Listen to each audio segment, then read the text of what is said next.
Well, it has been nearly 2 weeks since the mass shooting at Old National Bank. 5 people were killed and several others were hurt. And now there are calls for the AR-15 used in that attack to be destroyed. That's including from the gunman's family. WHAS11's Connor Steffen has more. As Louisville begins the slow road to recovery, some believe a first move is gun reform. That includes the family of Old National Bank mass shooter Connor Sturgeon. They want Sturgeon's AR-15 destroyed. It was purchased 6 days before the shooting. The family goes on to say, quote, "This tragedy is yet another indication that meaningful, common-sense gun safety measures must be enacted. We respectfully urge the Kentucky State Legislature to lead the way by changing Kentucky law to remove the gun auction provision." I could not believe that they had this law when I first heard about it. Bob Irvine is a longtime friend of the late Old National Bank Senior Vice President Tommy Elliott. I think what Tommy would say is do something.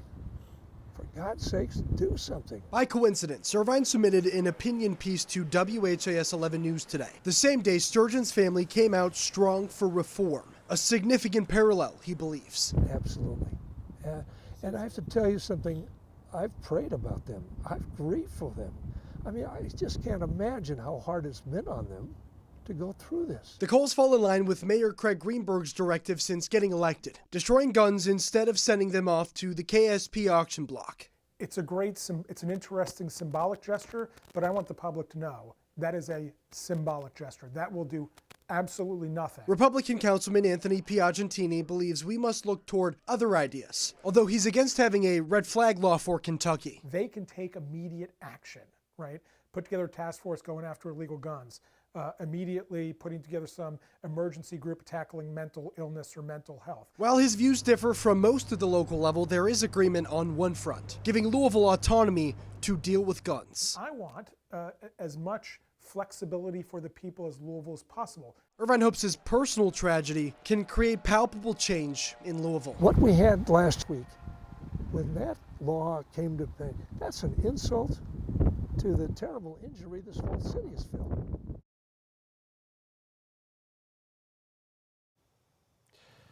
Well, the ATF has confirmed to us that it does have the AR-15 rifle in evidence.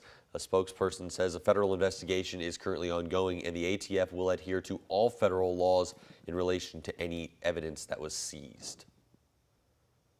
Our city is in crisis and we need a well thought out, coordinated response.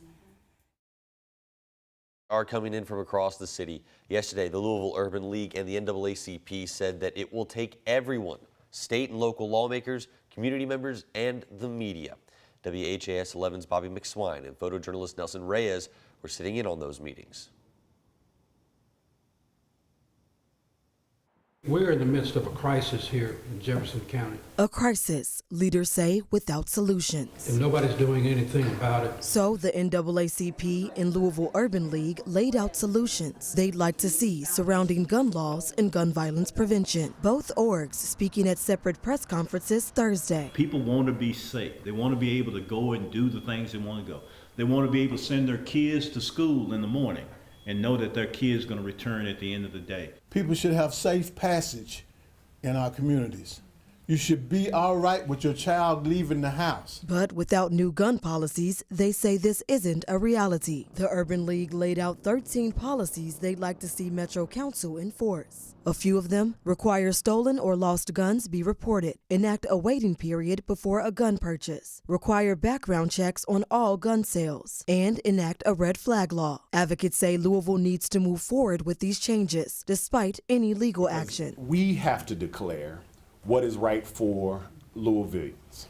We are seeing a disproportionate impact of gun violence in our city, and so we have to take bold steps to do that. The NAACP also wants to see Louisville gain autonomy, but also points to specific Frankfort lawmakers. The org also weighing in on Kentucky's governor's race. We strongly believe that gun violence should become a major, if not the major, issue in the campaign. Representative Keturah Herron at the Urban League's meeting. She says she's hopeful for gun legislation, despite Republican supermajorities. And I know that it is an uphill battle But I do believe that we will be able to get something done. And if not, community leaders say there is another way to make your voice heard. And we may not win today, but we're going to advocate for the months and the days, months and years ahead, and eventually the public will speak, and when they speak, they'll speak at the ballot box.